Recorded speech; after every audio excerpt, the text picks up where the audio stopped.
오늘은 중년 이후 발병이 높은 대사증후군에 대해 알아보겠습니다. 대사증후군은 중장년층에서 점점 더 흔해지고 있는 건강 문제입니다. 최근 연구에 따르면 중장년층의 대사증후군 유병률은 28.19%로 나타났습니다. 이는 상당히 높은 수치로 약 3명 중 1명이 대사증후군을 가지고 있다는 것을 의미합니다. 대사증후군의 유병률은 지속적으로 증가하는 추세를 보이고 있습니다. 2007년부터 2018년까지의 데이터를 분석한 결과 대사증후군 유병률이 꾸준히 증가하여 2018년에는 22.9%에 달했습니다. 이는 현대 사회의 생활 방식 변화와 밀접한 관련이 있을 것으로 추정됩니다. 대사증후군의 위험 요인은 다음과 같습니다. 대사증후군은 다음과 같은 위험 요인들이 한 개인에게 동시에 나타나는 상태를 말합니다. 복부 비만, 고혈압, 중성지방혈증, 낮은 HDL 콜레스테롤, 높은 공복혈당. 이러한 위험 요인들 중 3가지 이상이 동시에 나타나면 대사증후군으로 진단됩니다. 그러므로 중장년층에서 대사증후군의 주요 위험 요인은 다음과 같습니다. 1. 연령 50-59세와 60-64세 연령대에서 대사증후군 유병 위험이 40-49세 연령대에 비해 각각 1.42배, 1.68배 높게 나타났습니다. 2. 성별 남성이 여성에 비해 대사증후군 유병 위험이 1.74배 높습니다. 3. 교육 수준이 낮을수록 대사증후군 유병률이 높게 나타났습니다. 4. 체질량 지수 BMI 높은 BMI는 대사증후군과 통계적으로 유의한 관련성을 보였습니다. 5. 근력운동 부족 근력운동을 실천하지 않는 사람이 실천하는 사람에 비해 대사증후군 유병 위험이 1.29배 높았습니다. 6. 주관적 건강상태 낮은 주관적 건강상태는 대사증후군 유병과 관련이 있었습니다. 7. 복부 비만은 대사증후군의 주요 위험 요인 중 하나로 여겨집니다. 8. 인슐린 저항성 복부 비만과 관련된 인슐린 저항성이 대사증후군 발병의 중요한 인자로 간주됩니다.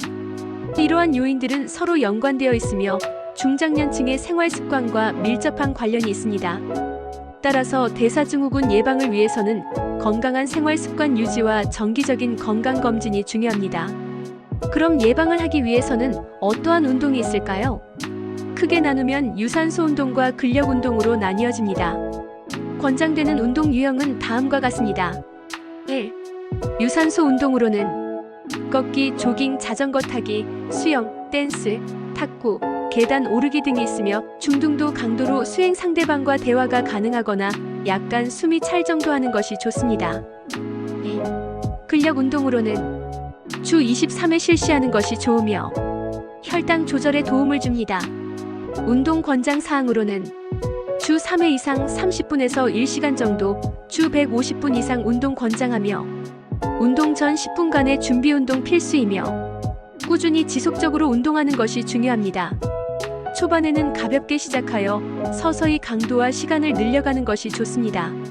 그러므로 대사증후군 예방을 위해서는 한 가지 운동에 집중하기보다는 유산소 운동과 근력 운동을 병행하는 것이 가장 효과적입니다. 이러한 복합 운동은 인슐린 저항성을 낮추고 고지혈증과 고혈압을 개선시켜 혈당 조절 향상 및 심혈관 질환의 위험을 감소시킵니다. 그럼 유산소 운동과 근력 운동을 병행할 때 효과가 더 큰 이유는 무엇일까요? 유산소 운동과 근력 운동을 병행할 때 효과가 더 큰 이유는 다음과 같습니다. 1. 혈당 조절 개선 두 운동을 병행하면 당화혈색소가 더 많이 감소합니다. 근육이 혈류에서 당을 흡수하여 혈당 조절에 큰 도움을 주기 때문입니다. 2. 체중 감량과 체성분 개선 유산소 운동만 할 경우 근육량이 감소할 수 있지만 근력 운동을 병행하면 지방은 줄이고 근육량은 유지하거나 증가시킬 수 있습니다. 3. 대사량 증가 근육량이 증가하면 기초 대사량이 높아져 더 많은 칼로리를 소모하게 됩니다. 4. 심폐기능 향상 유산소 운동은 심폐기능을 개선하고 근력 운동은 근육 강화에 도움을 줍니다. 두 운동을 병행하면 이러한 효과를 모두 얻을 수 있습니다. 5. 골다공증 예방 근력 운동은 뼈를 튼튼하게 하여 골다공증 예방에 도움을 줍니다.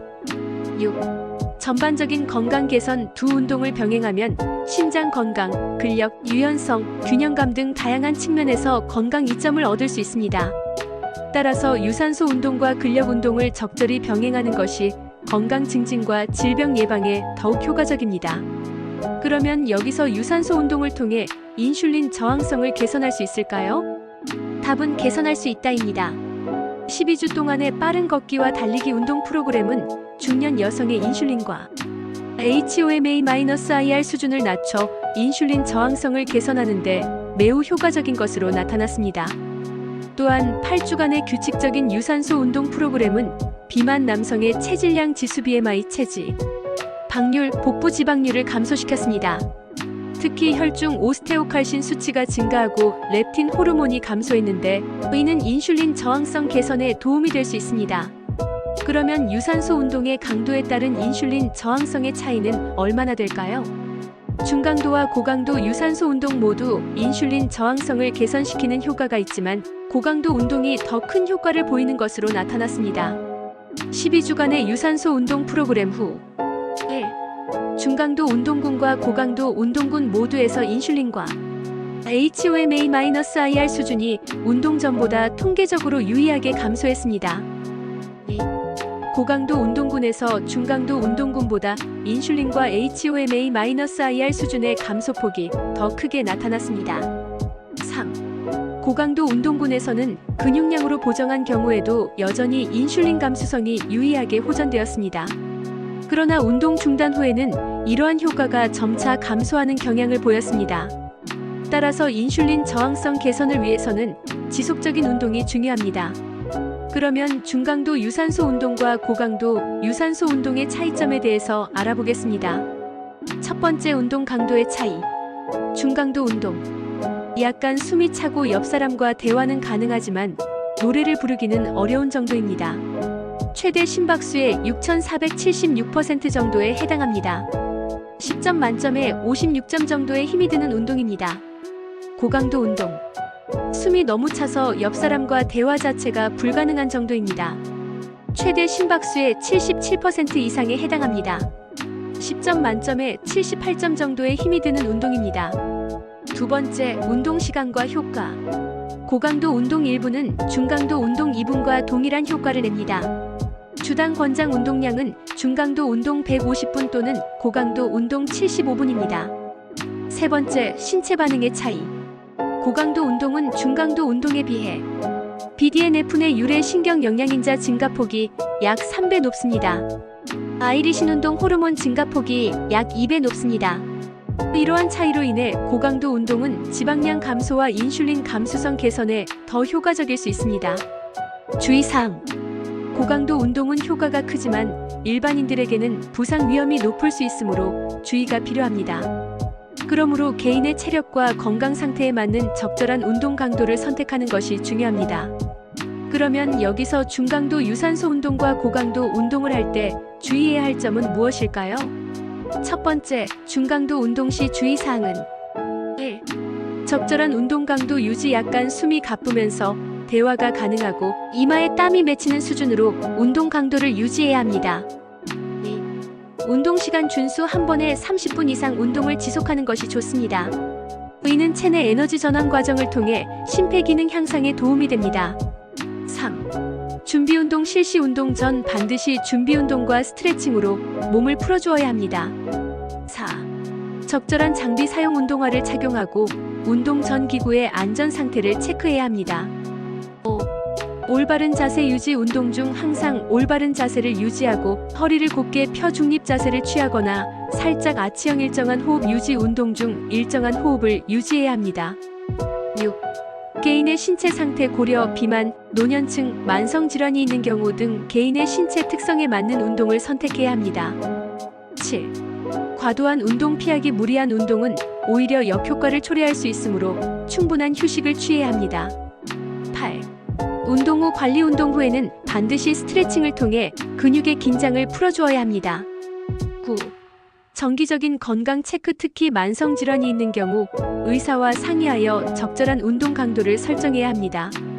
이러한 주의사항을 지키면서 규칙적으로 중강도 유산소 운동을 실시하면 체중 감량과 건강 증진에 효과적일 수 있습니다. 두 번째, 고강도 운동 시 주의사항은 1. 준비운동과 정리운동 운동 전후에 510분간 저중강도로 준비운동과 정리운동을 실시해야 합니다. 1. 이는 근상의 위험을 줄이고 심장에 급격한 무리를 주는 것을 예방합니다. 2. 적절한 강도 유지 고강도 운동은 최대 심박수의 90% 이상에 도달하는 운동으로 개인의 체력과 건강 상태에 맞는 적절한 강도를 유지해야 합니다. 3. 정확한 동작 숙지 부상 예방을 위해 운동 동작을 정확히 숙지하고 수행해야 합니다. 4. 보호장구 착용 무릎, 손목, 손바닥, 보호대 및 리프팅 벨트 등 적절한 보호장구를 착용하는 것이 좋습니다. 5. 스트레칭 운동 전 1015분 정도. 상하체의 근육과 관절, 인대를 충분히 이완시켜 유연성을 높이고 웜업해야 합니다. 6. 건강 상태 확인 심혈관 질환 위험성, 심한 고혈압, 당뇨병 합병증 유무에 대한 평가를 실시하는 것이 바람직합니다. 7. 혈당 관리 당뇨병 환자의 경우 운동 전후 혈당을 측정하고 필요시 탄수화물을 섭취해야 합니다. 8. 부상 시 즉각 대처 운동 중 이상이 생기면 즉시 중단하고 부상 여부를 확인해야 합니다. 9. 점진적 강도 증가 운동을 처음 시작하는 사람은 여러 주에 걸쳐 점진적으로 강도와 양을 증가시켜야 합니다. 10. 경쟁 자제 그룹 운동 시 과도한 경쟁으로 인해 본인의 한계를 넘어서지 않도록 주의해야 합니다. 이상으로 중강도 운동과 고강도 운동 시 주의사항에 대해 알아보았습니다. 특히 고강도 유산소 운동 시 심혈관계 질환을 가진 사람들은 특별한 주의가 필요합니다. 주의사항으로는 1. 전문의 상담 심장병 과거력, 가슴 통증, 어지러움이 있는 환자나 65세 이상의 고령자는 고강도 운동을 시작하기 전에 반드시 전문의와 상담해야 합니다. 2. 혈압 모니터링 수축기 혈압이 200mmHg 이상이거나 이완기 혈압이 115mmHg를 초과하는 경우 운동을 금지해야 합니다. 3. 점진적 접근 평소에 신체 활동이 적은 사람들은 갑작스러운 고강도 운동으로 심혈관 질환의 위험이 높아질 수 있으므로 운동 강도를 점진적으로 늘려야 합니다. 4. 운동 강도 조절 심혈관 질환 고위험군은 고강도보다는 저중강도의 운동을 권장합니다. 최대 심박수의 6080% 정도 또는 그 이하로 유지하는 것이 바람직합니다. 5. 환경 고려 찬바람에 노출되는 새벽 운동이나 등산을 피하고 적절한 실내 온도에서 운동하는 것이 좋습니다. 이러한 운동을 함으로써 긍정적 효과로는 적절히 관리된 중- 고강도 운동은 심혈관 질환 위험을 감소시킬 수 있습니다.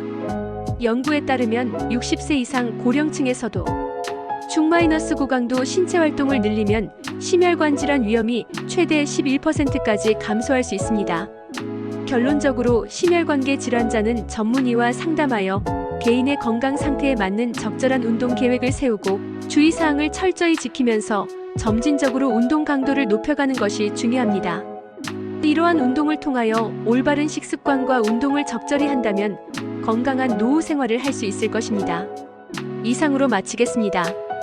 구독과 좋아요, 알림 설정은 사랑입니다. 다음번에 또 뵙겠습니다.